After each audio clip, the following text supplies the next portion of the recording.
कहानी शुरू होती है अफगानिस्तान से, जहां पर बहुत सारी दूसरी कंट्री के लोग मिलकर के बुद्ध जी के बारे में खोज कर रहे होते हैं। यहीं पर हम देखते हैं डॉक्टर आर्यन को यहाँ पर खुदाई करते करते उन्हें एक संदूक मिलता है जिसके अंदर काफी सारे खजाना रखे होते हैं। और यह बात जैसे ही तालिबान को पता चलती है, तुरंत ही वो लोग अटैक करने के लिए आ जाते हैं।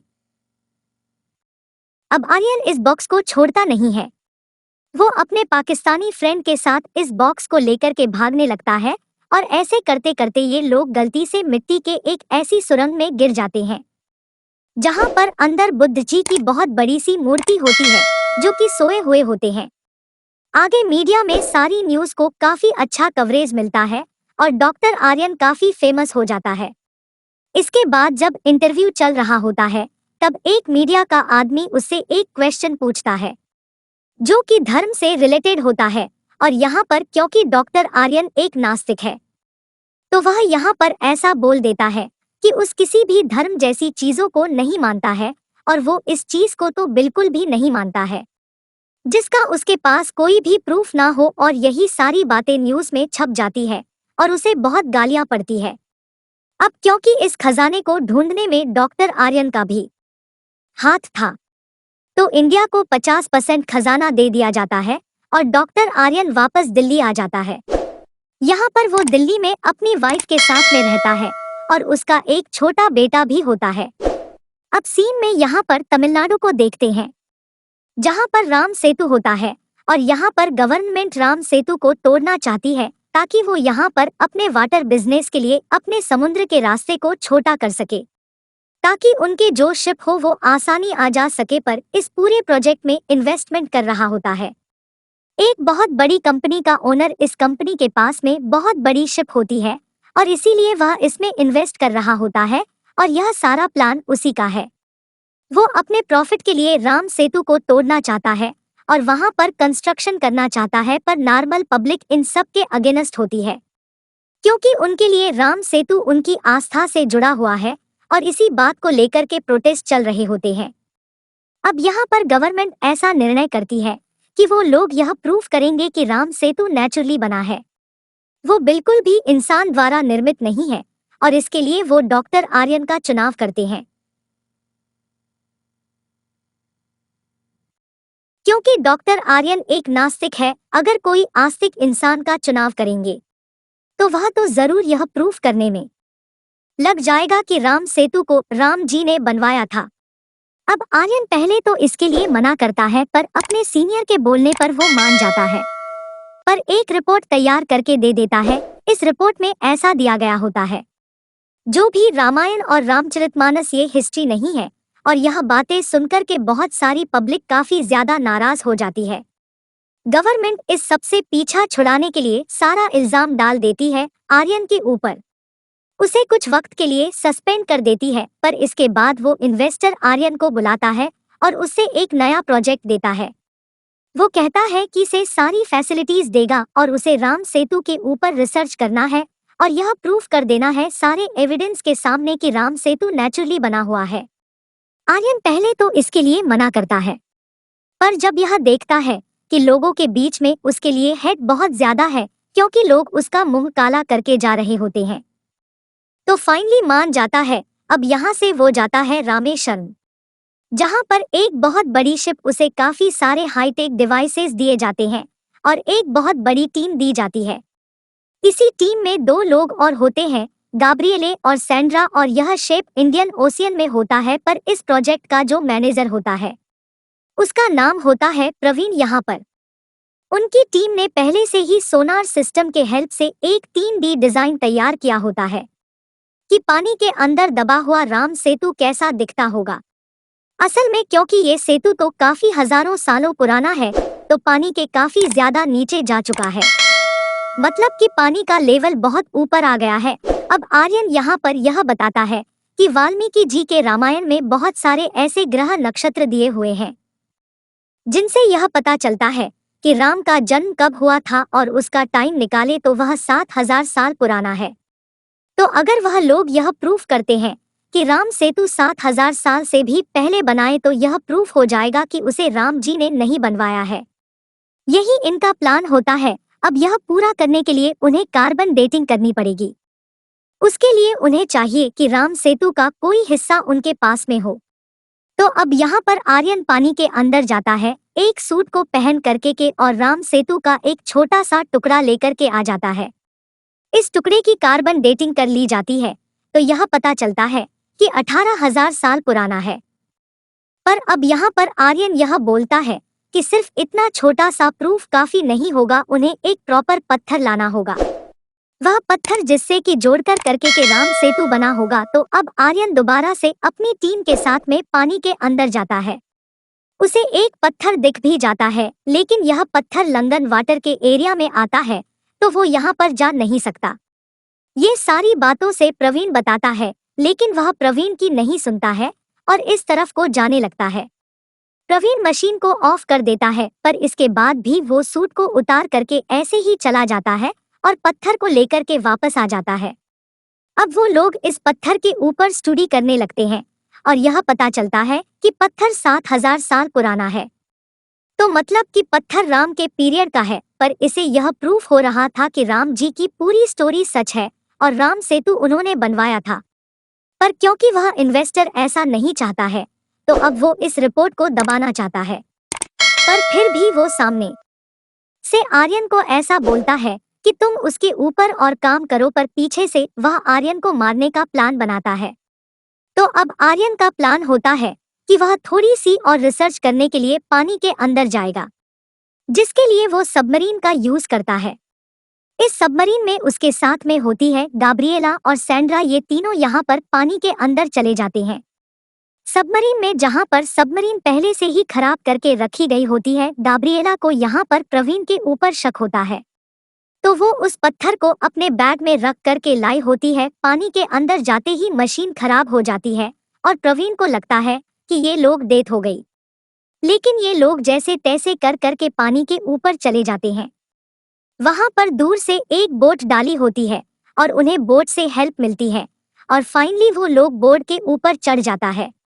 इस बोट के ओनर का नाम होता है एपी। इसका पूरा नाम बताया नहीं जाता, पर सभी लोग इसे एपी बोलते हैं। ये श्रीलंका का होता है और वो उन्हें बचा करके श्रीलंका के एक आइलैंड पर लेकर के जाता है। इस आइलैंड पर उसका काम होता है मछली पकड़ना और आराम से अपनी लाइफ को चिल करके जीना। जब उन्हें यह पता चलता है कि वो लोग यहाँ पर राम सेतु के ऊपर रिसर्च कर रहे हैं तो पहले तो वह मना करता है, पर बाद में वह यह बोलता है कि वो उनका साथ देगा, लेकिन इसके बदले में वह पैसे चार्ज करेगा। साथ में एपी उन्हें यह भी बताता है कि वह जितनी भी फीस उन्हें चार्ज करेगा उस सब के बारे में सारी इंफॉर्मेशन वो अपनी डायरी में लिखता रहेगा और इस पूरे प्रोजेक्ट के एंड में उसे सारी फीस चाहिए। आर्यन इसके लिए मान जाता है और अब वो नेक्स्ट डे दोबारा से राम सेतु के अंदर जाने वाला होता है कि तभी वह यह देखता है कि दूसरी तरफ से प्रवीण 2 बोट से उसका पीछा कर रहा है, क्योंकि प्रवीण को भी पता चल गया था कि आर्यन अभी तक जिंदा है, क्योंकि उसने आर्यन की सबमरीन को देख लिया होता है और वो पानी के ऊपर होती है। अब एपी यहाँ पर अपनी बोट को वापस भगाता है और वो लोग आइलैंड के अंदर जाकर के भागने लगते हैं। प्रवीण यहाँ पर आइलैंड में भी उनका पीछा करता है, लेकिन तभी यहाँ पर श्रीलंका के आर्मी चॉपर के साथ में आती है और उन्हें प्रोटेक्ट कर लेती है। यह टाइम वो था जब श्रीलंका में वॉर चल रही होती है, इसी के वजह से हर जगह पर आर्मी के ऑफिसर फैले होते हैं। अब आर्मी के सामने प्रवीण के छक्के छूट जाते हैं और वो कुछ भी नहीं कर पाता और यह लोग फाइनली बच जाते हैं।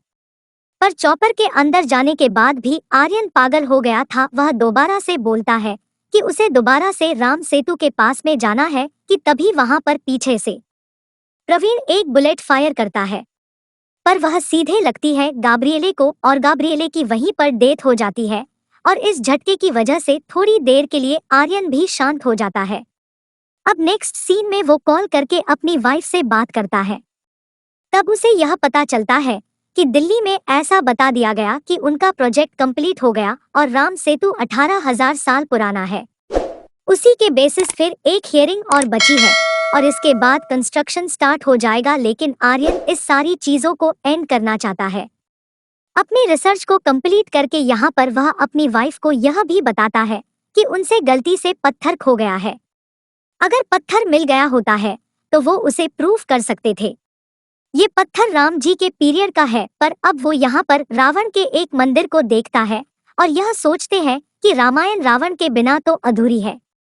तो अगर वह यह साबित कर दे कि रावण सच में था तो यह भी प्रूफ हो जाएगा कि राम जी भी सच में थे और वह राम सेतु भी। तो अब वह यहाँ पर आज की श्रीलंका में पुरानी रावण के लंका को ढूंढने के लिए निकल जाता है, जिसमें कि एपी उसकी हेल्प करेगा और सांद्र भी उसके साथ में होगी। और यह सब करने के लिए उनके पास सिर्फ 2 दिन है, क्योंकि 2 दिन बाद लास्ट हियरिंग हो जाएंगी और अगर हियरिंग में कुछ भी प्रूफ नहीं हुआ तो फिर राम सेतु तोड़ दिया जाएगा।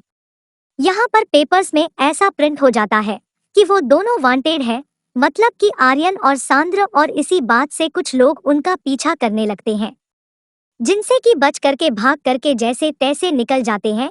अब उन्हें एपी के हेल्प से एक ऐसा डॉक्यूमेंट मिलता है जो कि एक बहुत ही बूढ़े आदमी के पास में था, पर यह डॉक्यूमेंट रावण से रिलेटेड होता है। एक मनस्क्रिप्ट होती है जिसमें रावण की लंका का नक्शा होता है, मतलब कि प्रॉपर नक्शा तो नहीं होता है पर कुछ ऐसे सिंबल्स बने होते हैं जिन्हें कि फॉलो करके वह लोग लंका तक पहुंच सकते हैं।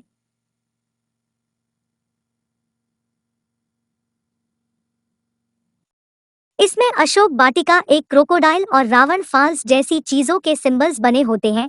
तो वो लोग इन्हीं को फॉलो करते हुए अशोक वाटिका की तरफ को जा रहे होते हैं।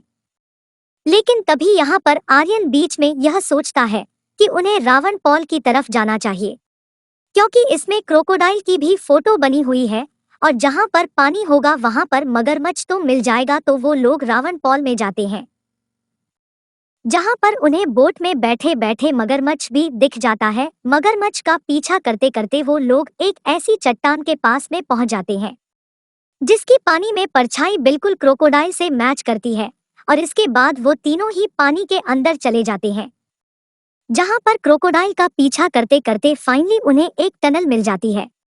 अब इस रास्ते से आगे जाते हुए उन्हें 3 टनल मिलती है। कौन सी टनल में जाना यह निर्णय करने के लिए आर्यन ऊपर देखता है। ऊपर यहाँ पर छत पर काफी सारी चीजें लिखी होती है, जिसे डिक्यूट करके उसे यह समझ में आता है यह लिखे हुए वर्ड्स को फॉलो करते हुए उसे गुफा की तरफ को जाना है। पर ऐसे हुए एक गुफा का चुनाव कर लेता है और उसके अंदर जा करके उन्हें 3 रास्ते मिल जाता है, पर इनमें से एक रास्ता बंद होता है, पर यह सील रास्ता ही रावण के लंका की तरफ को जाता है। पहले तो आर्यन यह बोलता है कि रास्ते को तोड़ देते थे, पर फिर उसे समझ में आता है कि वो लोग सिर्फ 3 है, वह पत्थर की बनी। तो अब वो निर्णय करता है कि वह दूसरी वाली गुफा से उस रास्ते की तरफ जाएगा जहां पर खड़े होने से उन्हें लंका दिख सके हैं। इस गुफा से निकल करके के वो एक पहाड़ी के ऐसे पॉइंट पर पहुंच जाता है जहां पर उन्हें सामने से एक ट्रायंगल बनते हुए दिख रहा होता है, और आर्यन का मानना होता है कि वहीं पर ही लंका है। वो लोग उसी पहाड़ की तरफ को जाने लगते हैं और इस माउंटेन का नाम होता है त्रिकुट माउंटेन है। इसी पहाड़ की चोटी पर जाने पर उन्हें वहां पर संजीवनी बूटी वाले फ्लावर्स भी मिल जाते हैं। तो मतलब कि संजीवनी बूटी असली थी, तो इसका मतलब यह है कि रामायण की पूरी स्टोरी भी असली है। तभी वहां पर प्रवीण आ जाता है, वो चॉपर से आया होता है। उसके पास आर्यन की वाइफ होती है, क्योंकि वो शुरू से ही आर्यन का पीछा कर रहा होता है, और उसके पास वो मेनू स्क्रिप्ट भी होता है जिसके ऊपर यह लिखा होता है कि रावण की लंका कहाँ पर है। आर्यन की खोज यहीं पर ही रुक जाती है और एपी रावण और आर्यन को ना चाहते हुए भी चॉपर के अंदर बैठना पड़ता है। प्रवीण यहाँ पर आर्यन से वो पत्थर मांगता है जो कि पानी के ऊपर फ्लोट कर सके। आर्यन के पास में पत्थर नहीं होता है तो वो मना कर देता है, पर इस बात पे गुस्से में आकर के प्रवीण एपी को धक्का दे देता है और एपी चॉपर से नीचे गिर जाता है। एपी के पास में एक बैग होता है और वह बैग चॉपर में रह जाता है। इसके बाद यहाँ पर आर्यन को गुस्सा आ जाता है। उनकी आपस में फाइट शुरू हो जाती है और यह फाइट करते करते गलती से चॉपर क्रैश हो जाता है। यहाँ पर आर्यन वाइफ और सांद्र तो बच जाते हैं, लेकिन सारे प्रूफ और प्रवीण अभी भी चॉपर के अंदर होता है। तो आर्यन यहाँ पर प्रूफ लेने के लिए चॉपर के अंदर जाता है और प्रवीण को बचा करके लेकर आता है। साथ में उसके पास में एपी का बैग भी होता है और वो रावण का मेनू स्क्रिप्ट भी होता है। इसके बाद यहाँ पर प्रवीण उनकी हेल्प करता है और एक दिन में वो लोग जैसे तैसे करके कोर्ट तक पहुंच जाता है। आज कोर्ट की हियरिंग होनी होती है, पर यहाँ पर जाकर के आर्यन सारे एविडेंस को दिखाता है और एक काफी अच्छी स्पीच देता है। अब यहाँ पर अपने सामने पानी में तैरता हुआ पत्थर देख करके सबको समझ में आ जाता है और राम सेतु को तोड़ने वाला पूरा प्रोजेक्ट रुक जाता है। फाइनली सबकी लाइफ नॉर्मल हो जाती है और आर्यन ऐसे ही बैठा होता है कि तभी अचानक से वह अपनी बेटे की कॉमिक को देखते हैं। उसे याद आता है कि हनुमान जी को बोलते हैं अंजनी पुत्र, और एपी ने उनकी कई बार ऐसे हेल्प करी थी कि वो भी शायद हनुमान हो सकता है, क्योंकि उसका नाम भी एपी था। साथ में उसने एक ऐसी जंप भी लगाई थी जो कि काफी ज्यादा मुश्किल थी। इसके बाद वह एपी के बैग को चेक करता है और अंदर उसे डायरी मिलती है जहां पर उसे वो सारी फीस लिखनी थी जो कि उसे चाहिए थी, पर इसके अंदर सिर्फ जय श्री राम लिखा होता है। तो मतलब कि पूरे रास्ते जो उनके हेल्प कर रहा था वो खुद हनुमान थे, और इसी के साथ ये मूवी समाप्त हो जाती है। और भी नई फिल्मों की एक्सप्लेन वीडियो देखने के लिए हमारे चैनल हिंदी मूवी एक्सप्लेनर को सब्सक्राइब करें। धन्यवाद।